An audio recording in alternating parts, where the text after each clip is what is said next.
With the Super Bowl being over, I was asked a very, very good question for comment of the day. So I thought, let's make it its own video.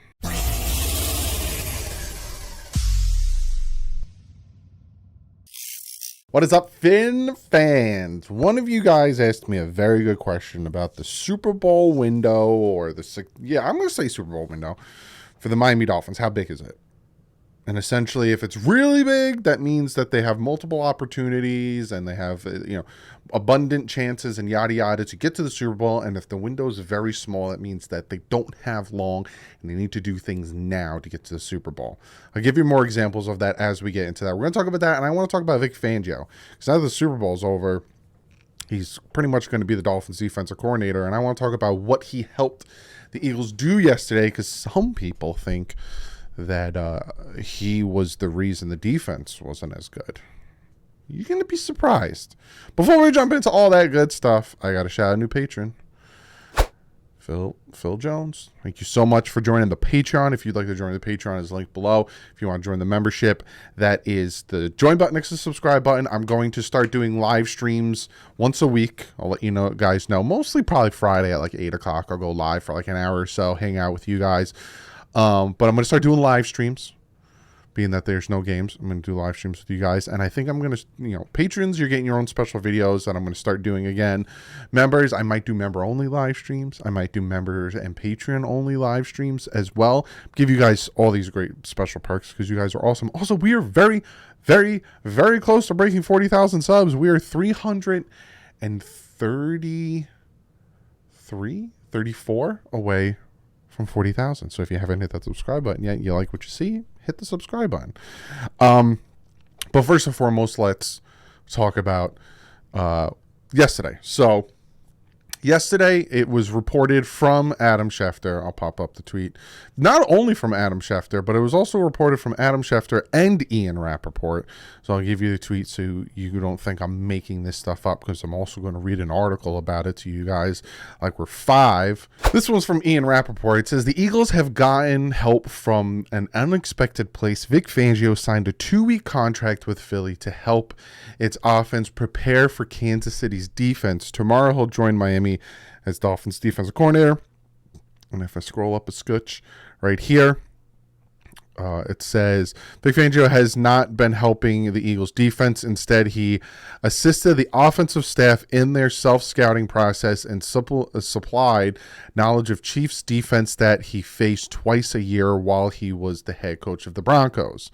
And we're going to talk about that article right now. So a lot of people were looking at the Super Bowl yesterday and going, oh my God, the Eagles got torched by the Rams, obviously, the Chiefs, and obviously the Chiefs won the Super Bowl. Congratulations to them. Oh God, Vic Fangio sucks. When he's our defensive coordinator, look at his defense. His defense did blah, blah, blah, blah, blah. He was helping the offense. And look how well that Eagles offense did. That just shows what he's going to do for Mike McDaniel.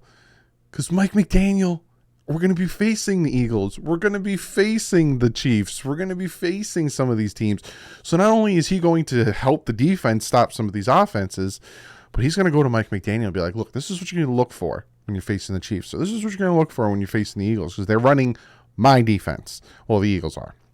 So this is from Adam Schefter. It says, Vic Fangio has been helping the Philadelphia Eagles prepare for a Super Bowl.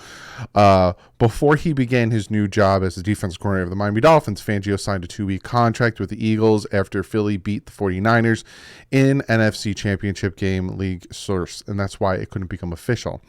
Rather than pack it up and move to Miami, Fangio spent the past 2 weeks in Arizona at the Philadelphia team hotel, helping Eagles coaches and players get ready for the Chiefs. More specifically, he assisted the offensive staff in their self-scouting process and supplied knowledge of the Chiefs' defense, because obviously he faced them with the Broncos.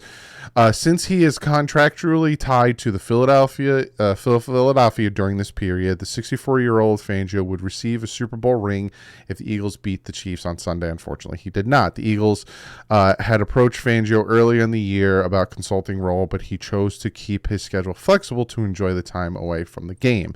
After the Super Bowl, Fangio will head to Miami to sign his contract with the Dolphins. And when he does sign it, whether it be later today or tomorrow, and he has a press conference, I will talk about it and we will react to it. But I wanted to talk about that, and I wanted to bring up that because I've already seen on Twitter, I've seen in the comment section, I've seen on YouTube, some people are already instantly getting down because of how bad the Eagles defense got beat by the Chiefs offense, even though one of the Chiefs touchdowns was on the defense. But they were getting, this is the defense coordinator we're getting. He sucks. Vic Fangio's defense sucks. It's not good anymore, blah, blah, blah. He was helping the offense out. And I love that. I love hearing that. I love that he has that capability.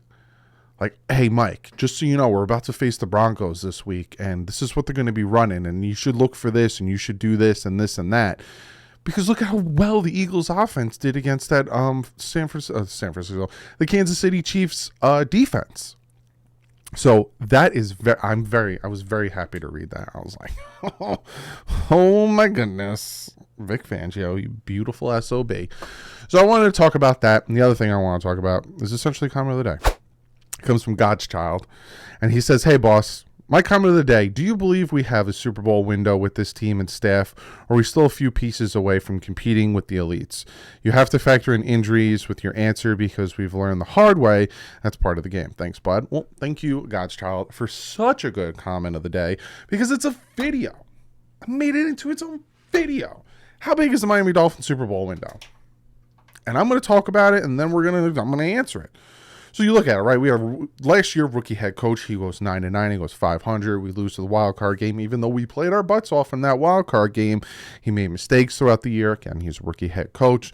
Horrible time management. He was horrible on challenges. Not great on adjustments. Took forever to get to plays in sometimes. There was that process, right? But again, he's a rookie head coach. That is what needs to be taken into account when it comes to the window, right? Do we have a big window because our team is really good and we have multiple opportunities to get to the Super Bowl? Or do we have a really tiny window because these contracts and their team's not as good, so we have a finite amount of time to get through that window? The other thing that we have to think about, and like God's Child said, durability issues, specifically with the quarterback, right? You look at Tua Tagovailoa, and if you go back and you watch the video I put out yesterday, my special on reacting to the season, that was my genuine reaction, right? Some of you guys want me to clip together all of the best of the live streams. I want to do it, but that's what, 4 hours times 17. 4 times 17. That's how many hours of footage I'd have to scrub through and edit and everything. I don't know if I have all that time. Unless one of you guys want to go through, pick out your best parts and tell me, and then maybe I'll do it. But if you go back, Patriots game, it was an all right game, and then he had the Ravens game, and then he had the Bills game, and then he got hurt. And then we lost the Bengals game because of the quarterback play, Teddy Bridgewater throwing an interception. We lost the Jets game because we couldn't score, and then we gave up a ton of points on our own side of the field.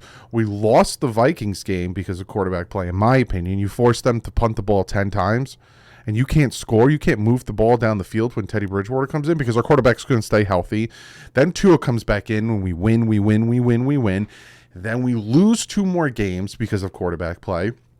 I don't think the Buffalo loss was because of quarterback play. I think that was defensive play.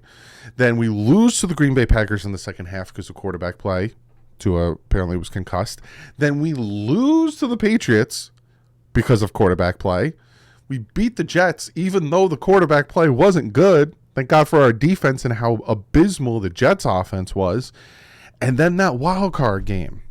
Yes, I understand that there was drops. 3 of them. If you go look, 3 of them were registered drops. I give them 4. I give 4 drops. Other than that, it was bad ball placement. But he's a 7th round rookie. So I get that. But he didn't play a good game in Buffalo. For a 7th round rookie, he played a decent game. But for a guy who's in the playoffs, he should have played better. But again, he's a 7th round rookie. Quarterback play is the reason we lost that Bills game. He makes those throws. He puts the ball where it should be, especially on some of those deep passes where Jalen Waddle had to come back to the ball. A whole different world. He threw interceptions. He missed guys. Like quarterback play. There's that, right? The durability. Because our quarterbacks were constantly in and out. And then if Tua wasn't in there, we lost to the Jets. We lost to the Vikings. We lost to the Patriots. We lost to the Bengals. But then when Tua was in there, and then we lost them. Quarterback play, especially durability. When I look at the wide receiver core, I think they're set. Even if we, with Eric Uzukoma, Tyreek Hill, Jalen Waddle, say we draft somebody or we bring back Sherfield, which I hope they do. I already talked about that. I think the wide receiving core is set. I'm fine with that. The defensive line, I'm happy with that. With Sealer, with Christian Wilkins, need to give him a contract extension. With Raekwon Davis, Jalen Phillips, Bradley Chubb, and Emmanuel Ogbah will be back. I'm fine with the defensive line. Safeties, especially in this offense, Brandon Jones is more of an inbox safety, so we need one more safety. But Javon Holland, I'm happy with that. Linebacking core, I'm not happy with that. So there's a piece, right? Linebacking core. Cornerback, Kader Kohu shined. Xavier Howard showed like he's at the back end of his career. Hopefully he can regenerate it because this is his last year. He'll probably be in Miami because after this year they can cut him with no repercussions. And they need depth at corner. They bring in Vic Fangio. What a good defensive coordinator can do is mask the I guess you could say the bad parts of your defense. That's what Brian Flores did. Brian Flores was a very good defensive coach. Head coach, he was okay. Offensive coach, horrible. You kind of need to be it all when you're the head coach. And I said kind of because some don't. Like Bill Parcells, he wasn't a good offensive coach. He went out there and he got himself one of the best offensive coaches to match with him. He ended up winning a Super Bowl. Brian Flores just couldn't bring in that offensive coach to match him, and unfortunately, we couldn't really get far. So you look at Brian Flores, what he did, right? Our linebacker core did not change. The linebacker core from when Brian Flores took over to this past offseason hasn't changed.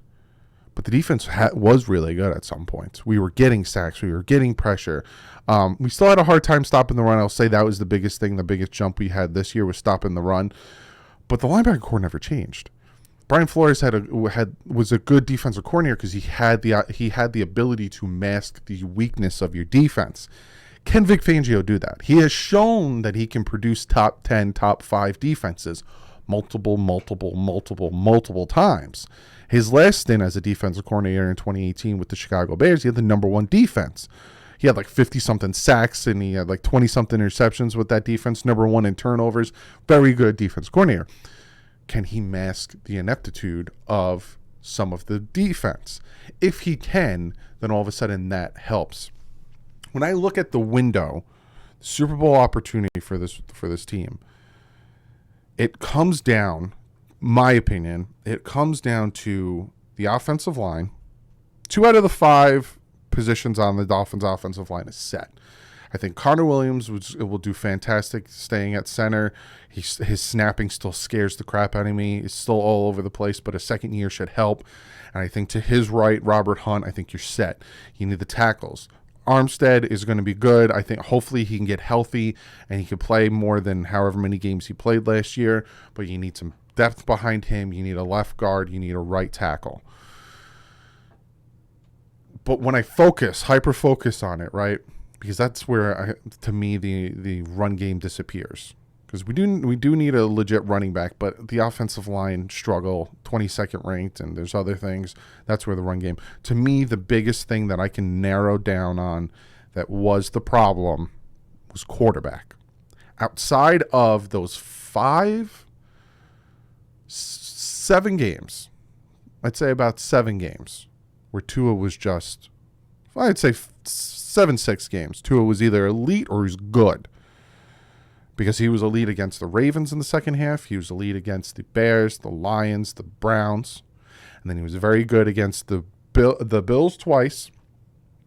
And he was against the Patriots and the Steelers. I don't think he was bad against the Patriots and the Steelers. And for you guys who are big PFF guys, go look at his PFF grades.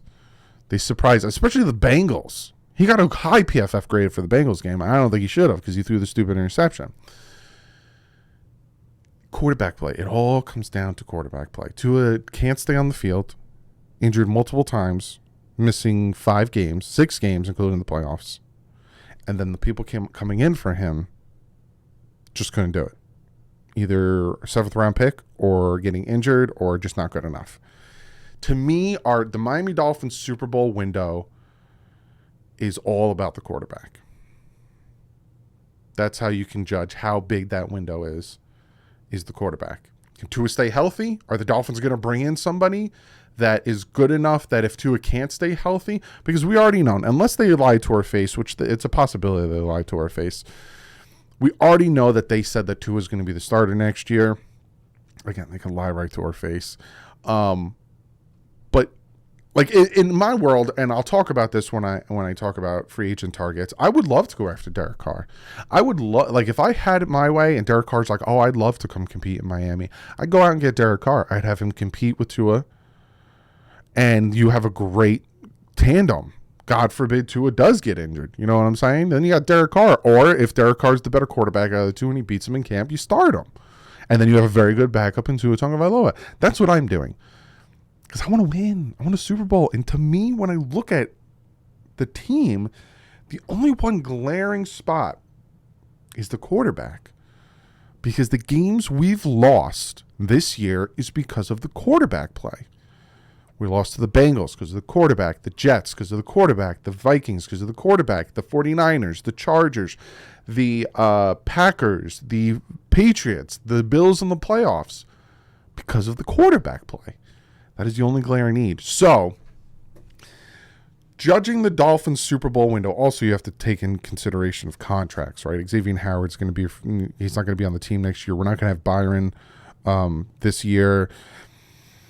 Teron Armstead, how long does he have? That also, I don't think the Dolphins window is that big. They need to do something, and they need to make moves now. If you think Tua is your guy, and you think Tua can stay healthy, and Tua can play like he did for those 5 games, those 4 games where he showed in a row, I'm elite, I could beat these teams, then you better solidify everything around them. But as an organization, if they think that they have any type of hesitation, you need to address it. You need to address it because I don't think the window's that big for the Dolphins. I think they have a few shots, maybe this year, maybe next year, if that, before all of a sudden contracts and money and then free agents, and then you're kind of starting all over again. Comment below. Let me know. You think I'm talking out of my butt? Let me know what you guys think. Do you think quarterback play is where the glaring need is on this team? Yes, linebacker play still worries the crap out of me, but don't forget what I said, that a good defensive coordinator can cover up the ineptitude or the weak parts of your defense like Brian Flores did. So if Vic Fangio is as good as he's advertised and as good as his stats are showing, he can cover up the linebacker core. You still need to add some, go get Edmonds, go get, somebody. But comment below. Let me know what you guys think. I hope you guys enjoyed this video. If Vic Fangio signs today, which I wouldn't be surprised if he did it, and he does a press conference, I'll talk about it. We'll review it. We'll do all that good stuff. But not like usual. Stay classy. Fins out.